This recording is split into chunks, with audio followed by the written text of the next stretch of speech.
Hello guys, কেমন আছেন সবাই? আশা করি অনেক, অনেক ভালো আছেন। সো আজকে আবারও চলে আসলাম নতুন একটি ভিডিও নিয়ে। সো আজকে বিল্ড করতে যাচ্ছি Ryzen 5 এর 5600 দিয়ে পিসি। সো এই পিসিটা বানাতে অনেক বাজেট খরচ হচ্ছে আজকের দিনে। কারণ আপনারা সবাই জানেন সব ধরনের মেমোরি কম্পোনেন্টের প্রাইসগুলো বেড়ে গেছে। সেজন্য RAM, SSD এসবের প্রাইসটা খুবই হাই। সো তারপরেও পিসি তো লাগবেই সবার। যাদের কাজ করতে হয় তাদের তো পিসি লাগবেই। সো চলুন পিসি বিল্ড করে ফেলা যাক। যেহেতু এই প্রসেসরটিতে কোনো গ্রাফিক্স নেই, সো ডেডিকেটেড একটি গ্রাফিক্স কার্ড ইউজ করতে হচ্ছে। গ্রাফিক্স কার্ডটি একদম সিম্পল নিয়েছি। এটার মডেল হচ্ছে 610 এর জিটি, ইন্টার ব্র্যান্ডের। সো বেশি প্রাইস না, ৳৪,০০০ আশেপাশে ইজিলি পেয়ে যাবেন। ৳৪,০০০ কমেও পেতে পারেন অনেক জায়গায়। সো যে মাদারবোর্ডটা ইউজ করেছি এটা তো জাতীয় মাদারবোর্ড MSI এর 450 MA Pro Max। সো এটা খুবই পপুলার একটি মাদারবোর্ড। সো মাদারবোর্ডের প্রাইসটা তেমন একটা বাড়েনি, অনলি ৳৪০০-৫০০ মতো বেড়েছে। আগে ৳৮,০০০ আশেপাশে ছিল। এখন ৮,৮০০-৯,০০০ মতো বাড়তি পেয়ে যায়।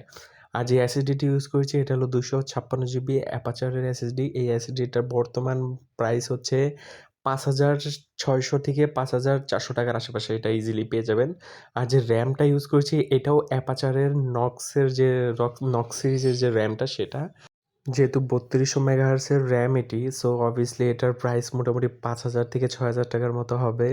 সো যেহেতু RAM-এর প্রাইসগুলো বৃদ্ধি পেয়েছে, আগে যদি RAM কিনতেন তাহলে এই RAM-টাই আপনি ২৫০০ থেকে ২৬০০ টাকার মধ্যে পেয়ে যেতেন। এটা এখন ডাবলের চেয়েও বেশি হয়ে গেছে। সো অনেক ওয়েবসাইট এবং কি পেজ ঘুরে দেখে তারপর কিনলে হয়তো ৳২০০-৪০০ কমে পেতে পারেন। যারা শুধুমাত্র সিম্পল আউটসোর্সিং এর জন্য পিসি বিল্ড করতে যাচ্ছেন এখন সবার জন্যই খুবই দুঃসময়। আর যারা গেমার তাদের জন্য তো আরও বেশি দুঃসময়, কারণ গেমারদের RAM বেশি লাগে আর RAM-এর প্রাইসটা গ্রাফিক্স কার্ডের চেয়েও বেশি দেখাচ্ছে। সো এটা নিয়ে অনেক মিমও হচ্ছে সব জায়গায়। সো আমিও জানি না কবে এটার প্রাইসটা কমবে। প্রাইসটা কমলে অনেক ভালো হতো আমাদের জন্য। তো দেখতেই পাচ্ছেন র্যামটি লাগিয়ে ফেলেছি, প্রসেসরটিও লাগিয়ে ফেলেছি। আর প্রসেসরের লাগানোর এবং কি র্যাম লাগানোর টেকনিক বর্তমানে সবাই জানে কেদোকা। তারপরেও যারা না জানে তারা আমার আগের ভিডিও দেখলে অবশ্যই শিখে নিতে পারবে কীভাবে র্যাম এবং কি এসএসডি ডিটেলে লাগানো লাগে। কারণ অনেকে নতুন থাকতে পারে, যারা নতুন পিসি বিল্ড করতে যাচ্ছে নিজে, নিজে তাদের জন্যই মূলত আমি এভাবে পিসিগুলো বিল্ড করি। যাতে সবাই দেখে বুঝতে পারে কীভাবে র্যাম এবং কি এসএসডি লাগাতে হয় বা প্রসেসরটা লাগাতে হয়।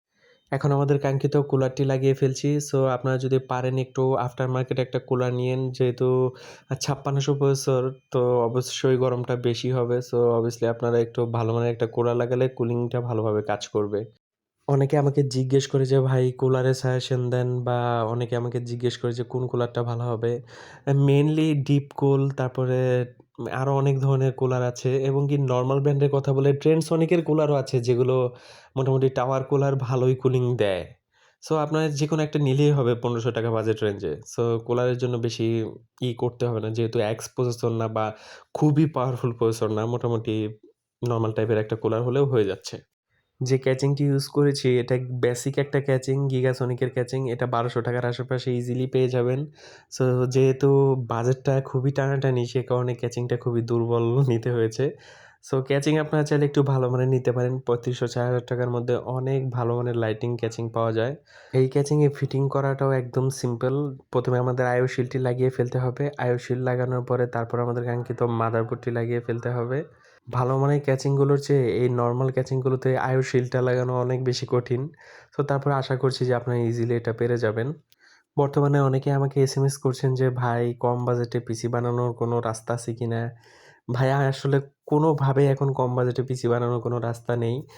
সবকিছুর প্রাইস যেহেতু বেড়ে গিয়েছে, সো আশা করব যে সবাই একটু অপেক্ষা করতে পারেন, অথবা যদি কারো খুবই ইম্পোর্টেন্ট দরকার হয় তাহলে আর কিছু করার নেই, তাহলে পিসিটা বানিয়েই ফেলেন।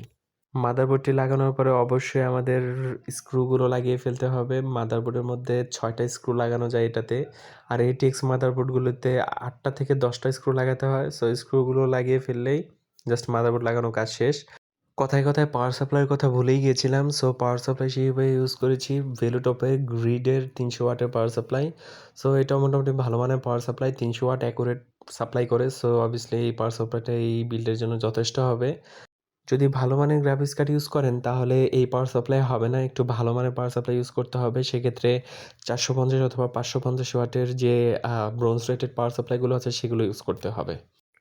তো দেখতেই পাচ্ছেন দেখতে সবগুলো কম্পোনেন্ট লাগানো কমপ্লিট হয়ে গেছে। সো আজকের পিসিটা কিভাবে বিল্ড করলাম তো আপনারা দেখতেই পেলেন। সো এই পিসিটা বিল্ড করতে অ্যারাউন্ড বর্তমানে ৩৫,০০০ থেকে ৪০,০০০ টাকার মতো খরচ হয়ে যাচ্ছে। সো সেই জন্যই বলছি যে আপনারা যদি পারেন একটু অপেক্ষা করতে পারেন। অন্যথায় নিতেই হবে, কি আর করা যাবে। সো আজকের মতো এই পর্যন্তই। সবাই ভালো থাকবেন, সুস্থ থাকবেন। আমার ভিডিও ভালো লাগলে অবশ্যই লাইক করবেন, শেয়ার করবেন আপনার বন্ধুদের সাথে। আর আমার ভিডিওর নোটিফিকেশন সবার আগে পাওয়ার জন্য অবশ্যই আমার চ্যানেলটি সাবস্ক্রাইব করবেন। সো আজকের মতো এই পর্যন্তই। আল্লাহ হাফেজ। টাটা।